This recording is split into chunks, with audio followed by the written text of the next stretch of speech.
Krishna, Radhe Radhe. TJ delights में आपका स्वागत है। आज हम भगवान के एक भक्त की चर्चा करेंगे। उस भक्त का नाम है बाबा फरीद। बाबा फरीद जी को आदि संत के नाम से भी जाना जाता है। ये नाम उन्हें इसलिए मिला क्योंकि उनकी बाणी जो है वो हमारी गुरबाणी में भी लिखी गई है।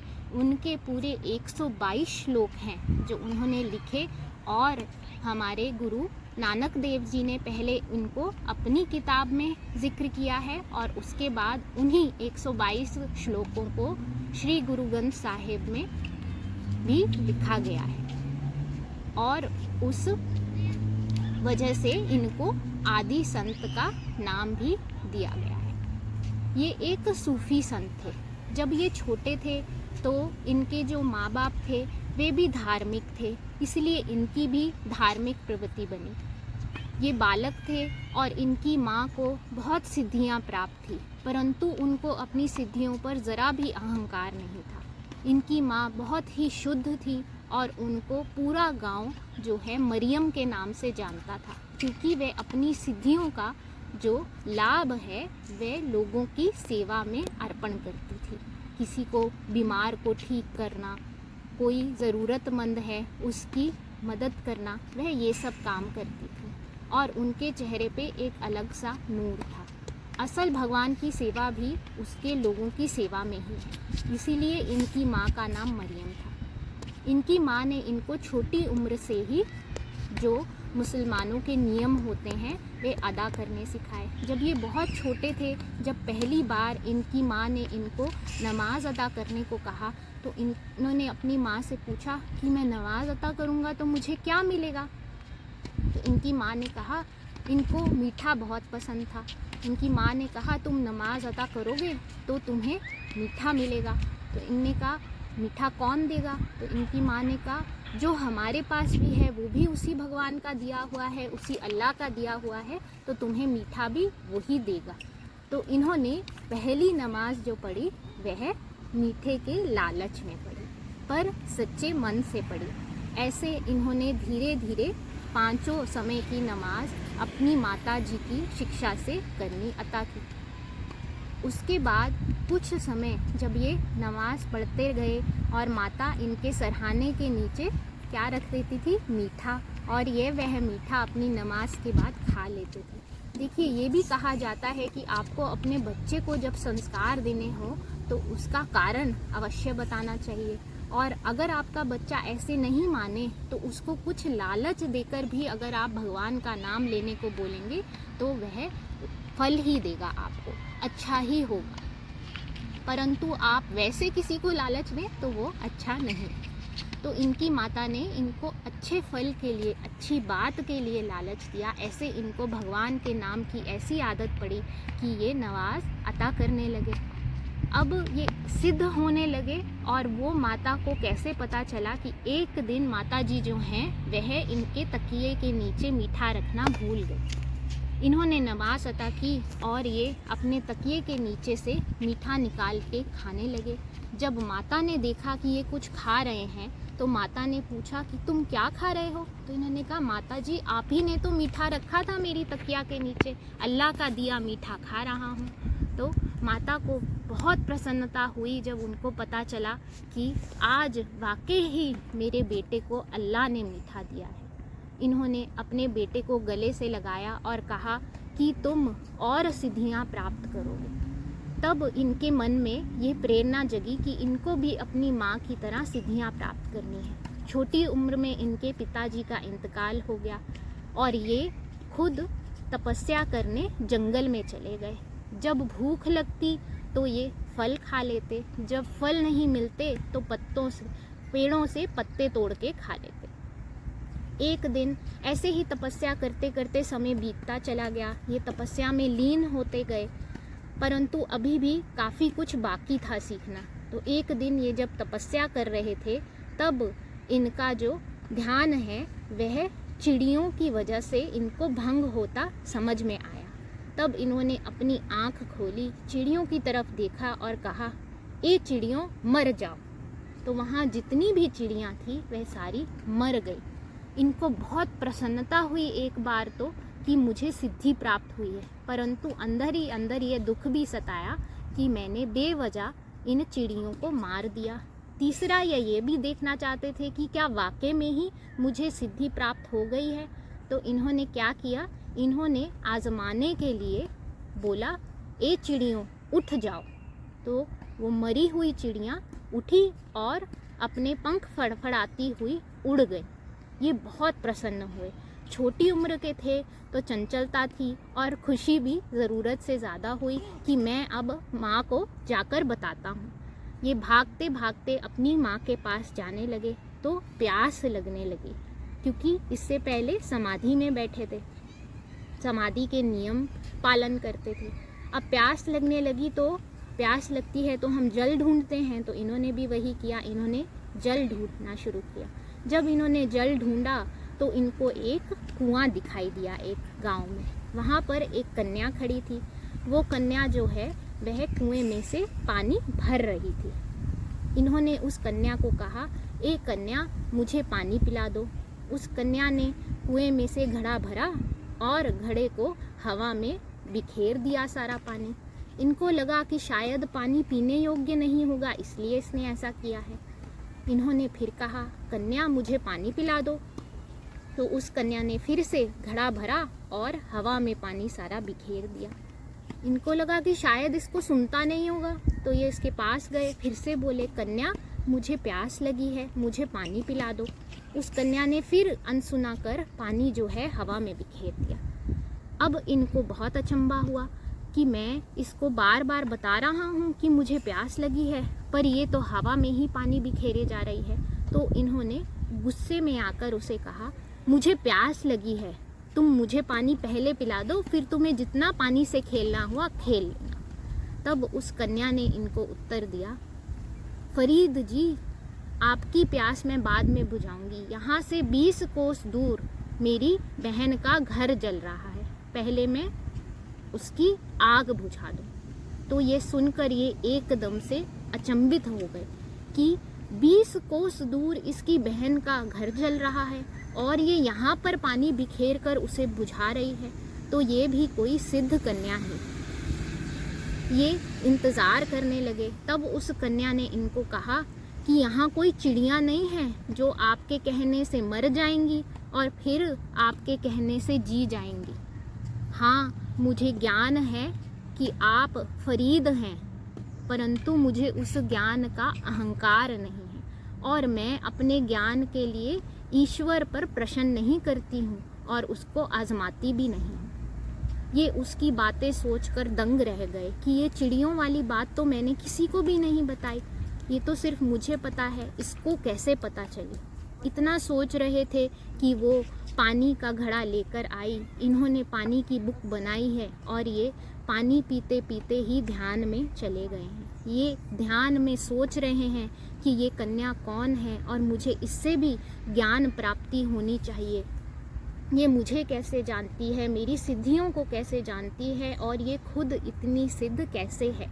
और अंदर ही अंदर ग्लानि भाव भी था कि हाँ, मैंने भगवान की दी हुई देन पर प्रश्न भी किया और छोटी सी जीव जो चिड़ियाँ होती हैं उनको दुखी भी किया। ये सब सोचते सोचते ये पानी पीते गए और घड़े का पानी भी चलता ही रहा। जब इनको इनकी ध्यान से भंग हुआ तब इन्होंने आंखें खोली और क्या देखते हैं कि ये तो बुक बनाए बैठे हैं, पर ना तो वहाँ पे कोई इनको पानी पिला रहा है, ना कोई घड़ा है और ना कोई कन्या है। ये बहुत अचंभित हुए कि ये है क्या। फिर कुआं दिखा तो थोड़ा सा मन को आराम आया कि शायद मैं अपने ध्यान में इतना चला गया होऊंगा कि मुझे ध्यान ही नहीं रहा होगा कि वो कब चली गई। जब इन्होंने कुएं में जाकर देखा तो वह कुआं जो था वो एक सूखा कुआं था। अब ये और शर्मनाक हुए। इनको ये समझ में आया कि ज़रूर ये ईश्वर ही थे जो मुझे ये सिखाने के लिए कि इतनी सी तुझे मैंने ज्ञान क्या दिया, सिद्धि क्या दी कि तुझे घमंड आ गया, अहंकार आ गया। और अहंकार कितना बुरा है कि भगवान ने मुझे ये आज सीख दी है। अब ये फिर तपस्या करने लौट गए। जब तपस्या इनकी पूर्ण हुई है तब ये अपनी माँ से मिलने घर गए हैं। अब माँ तो माँ होती है, उसने इतने दिनों बाद अपने बेटे को देखा तो बहुत प्यार किया और कहा जाओ तुम नहा लो और मैं तुम्हारे लिए भोजन बनाती हूँ। अब माता भोजन बनाने गई है, ये नहाए हैं और अपना भोजन कर माता की गोद में इन्होंने सर रख दिया है। बहुत सालों तक तपस्या कर रहे थे तो इनकी जटाएं बन गई थी, बाल जो हैं वो बहुत उलझ गए थे। तो माता की गोदी में लेटे हुए हैं, माता इनके बाल सुलझा रही हैं। क्योंकि बाल उलझे हुए हैं तो माता जब सुलझा रही हैं तो इनको दर्द भी हो रहा है। जब माता ने अच्छे से सुलझाया तो इनको बहुत दर्द हुआ तो मुंह से आवाज़ निकल गई है, आ। माता ने पूछा क्या दर्द हुआ? तो इनका हाँ माता, आप बाल सुलझा रही हैं ना, अड़े हुए हैं तो दर्द हुआ। तो माता ने कहा कभी जब तुमने पेड़ के पत्ते तोड़ के खाए तो क्या उनको दर्द नहीं हुआ? तो इन्होंने अपनी माँ से पूछा माँ पत्तों को दर्द क्यों होगा? तब इनकी माता ने इनको समझाया कि देखो बेटा, भगवान की बनाई हुई जितनी भी ये सृष्टि है, चाहे वो पंछी हैं, पशु हैं, पेड़ हैं, पौधे हैं, वे सब उसी का हिस्सा हैं और उन सब में जीवात्मा भी वही एक है, इसीलिए उन सब को पीड़ा होती है। तब इनको ये समझ आया कि अभी भी बहुत ज्ञान पाना बाकी है, बहुत सिद्धियां पानी बाकी हैं और ये फिर से तपस्या पे चले गए। अब ये तपस्या पूर्ण हुई तो गुरु खोजने लगे। तब ये अपने पहले गुरु को मिले हैं और इन्होंने उस गुरु से प्रार्थना की है कि आप मुझे मुरीद बना लो। वह गुरु बहुत ही बड़े गुरु थे तो उनके बहुत ही चेले भी थे, पर उन्होंने अपने स्वभाववश, जो गुरु का स्वभाव होता है कि वो किसी को ना नहीं कहता, इनको अपना चेला स्वीकार किया। ये वहीं गुरु के पास रहकर चेलों के साथ साधना करते और गुरु की सेवा करते और उनसे ज्ञान प्राप्ति करते। एक दिन वहाँ एक कन्या सेवा करने आई तो खाने का समय हुआ तो सब लोग गुरु के साथ में एक ही जगह पर बैठे। वहाँ पर वह कन्या हाथ धुलाने एक एक करके सबके पास गई। जब वह इनके पास आई है तो इन्होंने अपना हाथ बढ़ाया है और उसकी मुख की तरफ देखा है और वो कन्या इनके हाथ धुलाए जा रही है और ये उसके मुख की तरफ टकटकी लगाए देख रहे हैं। जितने भी चेले वहाँ पर बैठे थे वह आपस में खुसर फुसर करने लगे हैं, पर इनके जो गुरु थे वह चुपचाप शांत मन से उस सारे वाक्य को देख रहे थे। जब उस कन्या का सारा पानी खत्म हो गया है तो वह वहाँ से चली गई है। तब एक चेले ने बीच में से मजाक उड़ाते हुए कहा है, ए फरीद, तू क्या मुरीद बनेगा, तू तो गैर औरतों को भी गलत नज़र से देखता है। तब इनने उत्तर दिया है, मेरे भाई मुझे गलत मत समझो, मैं उसे गलत नज़र से नहीं देख रहा था। जब वह मेरे हाथ धुलाने आई है तब मैंने देखा कि उसकी जो पेशानी है वो पढ़ूं, और जब मेरी नज़र उसके पेशानी पर गई तब मैंने देखा कि उसकी किस्मत में तो दोज़ख की आग लिखी है। मेरे मन में विचार आया कि ये जो हमारी सेवा करती है, हमारे गुरु की सेवा करती है, इसको ऐसा फल नहीं मिलना चाहिए। तो मैं अपने हाथ नहीं उन रेखाओं को धो रहा था जिनसे उसको दोज़ख में जाना लिखा था, और जब तक वे रेखाएं अच्छे से धुल नहीं गई तब तक मैं उसकी तरफ देखता रहा। जब इनके गुरु ने ये बात सुनी है तो वह बहुत प्रसन्न हुए हैं कि ये मेरा चेला कितना सिद्ध है, और उन्होंने इनको बोला है कि जा फरीद, तेरी जो अगली मंजिल है वो तेरा इंतज़ार कर रही है, तू मुल्तान में जा। अच्छा, ये बात मैं आपको बताना भूल गई कि ये मुल्तान के ही थे। अब ये मुल्तान में गए हैं और इनके पिता जिस मस्जिद में थे ये उसी मस्जिद में जाकर ज्ञान प्राप्ति करने लगे हैं। एक दिन अपने पिता के ही लिखे हुए नफ़े पढ़ रहे थे तो वहाँ पर काकी जी आए हैं जो एक बहुत बड़े संत हुए हैं। उन्होंने इनको बोला है कि आप नफ़े पढ़ रहे हो, आपको नफ़ों से कुछ नफ़ा भी होगा।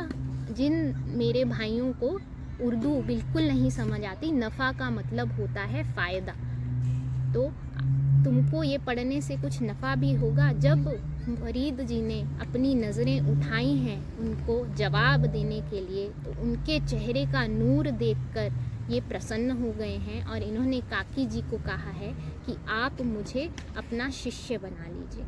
तो काकी जी ने इनको कहा है कि ठीक है, मैं तुम्हें अपना शिष्य बनाता हूँ। अब ये काकी जी के शिष्य बनकर उनकी सेवा करते हैं और काकी जी जो हैं वह एक बार दिल्ली जाने लगते हैं।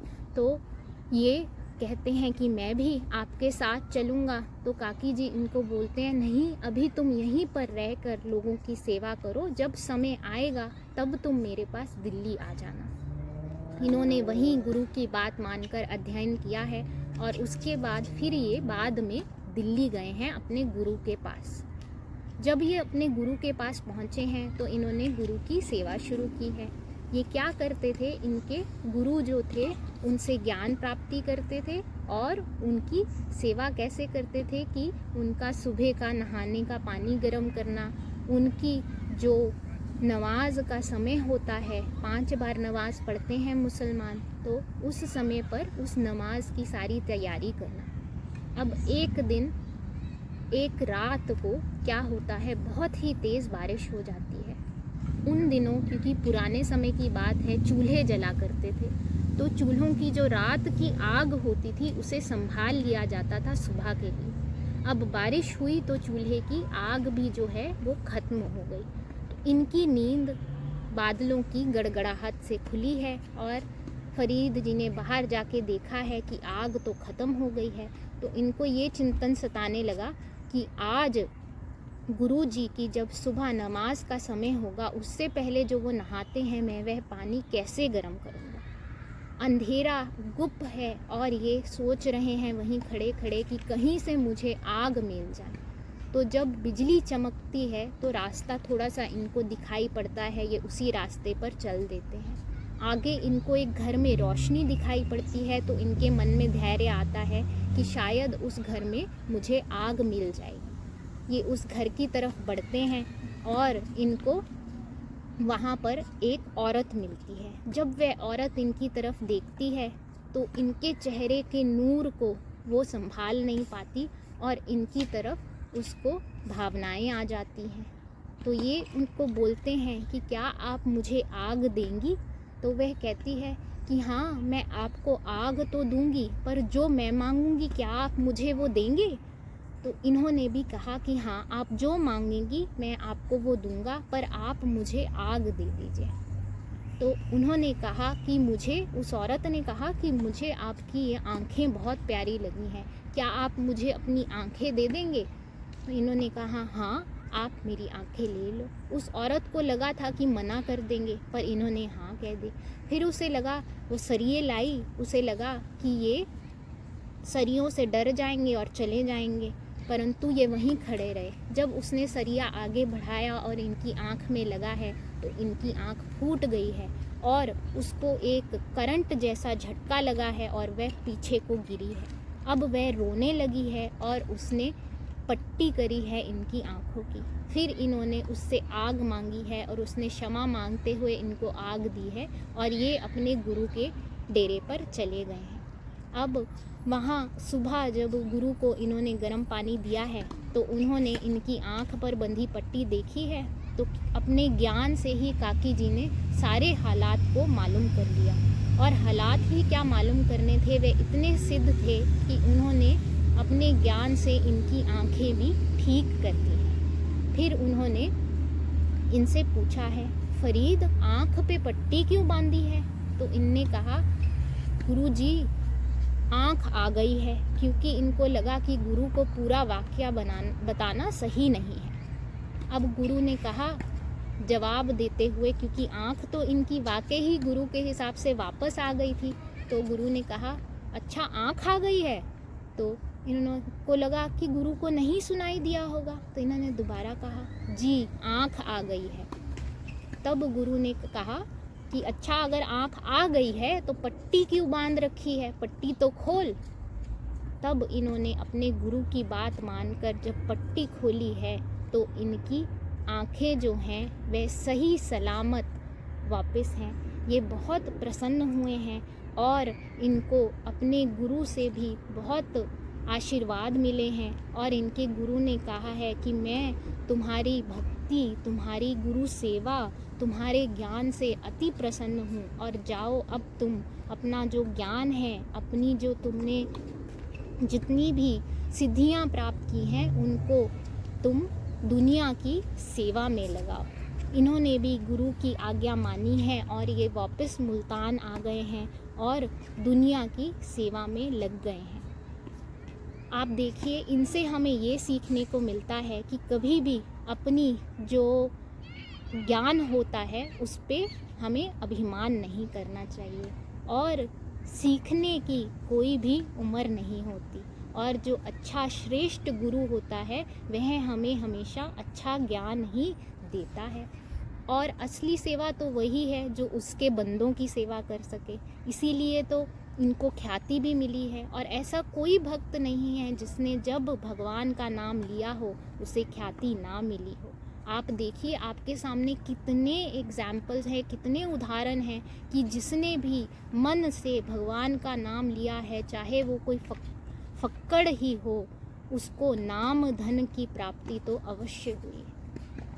आगे जाकर ये एक राजा के पास रुके हैं जिस गांव को आज आप फरीदकोट के नाम से जानते हैं। वह इन्हीं की वजह से फरीदकोट नाम उसे मिला है क्योंकि ये 40 दिन उस गांव में उस राजा के यहाँ रुके थे और जिन 40 दिन ये उस राजा के यहाँ रुके थे, सितंबर के महीने में के आसपास उन्हीं 40 दिन में आज भी इनके नाम का मेला उस गांव में फरीदकोट में ज़रूर होता है।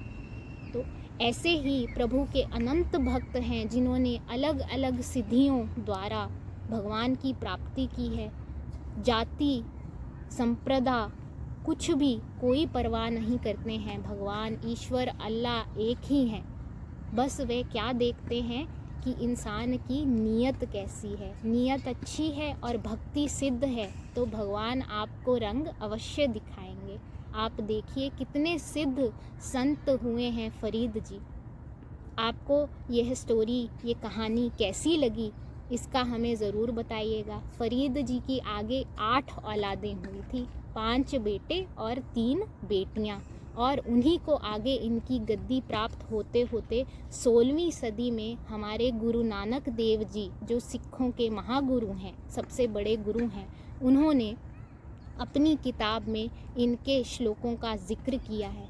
इनको पंजाबी भाषा से बहुत लगाव था इसलिए इनकी ज़्यादा वाणी पंजाबी में ही है। इनके कुल 122 दोहे और श्लोक हमारी गुरबाणी में हैं। आज भी जो 10वीं सदी के हमारे 10वें गुरु श्री गोबिंद सिंह जी ने जब रचना की तो इनके नाम से वो श्लोक आज भी गुरबाणी में है। देखिए, जब भगवान आप पे कृपा करते हैं, आपको सिद्धि देते हैं और आप उसको अच्छे कारण में लगाते हैं, उसके ही बंदों की सेवा में लगाते हैं तो वो उसको आगे आपको नाम धन भी देते हैं। इससे बड़ी और क्या बात हो सकती है कि किसी भक्त की भक्ति की जो रचना है वही हमारे सिद्ध ग्रंथों में लिखी गई है।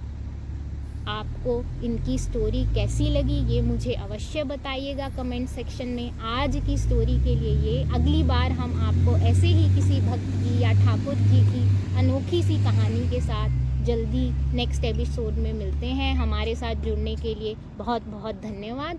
हरे कृष्णा, राधे।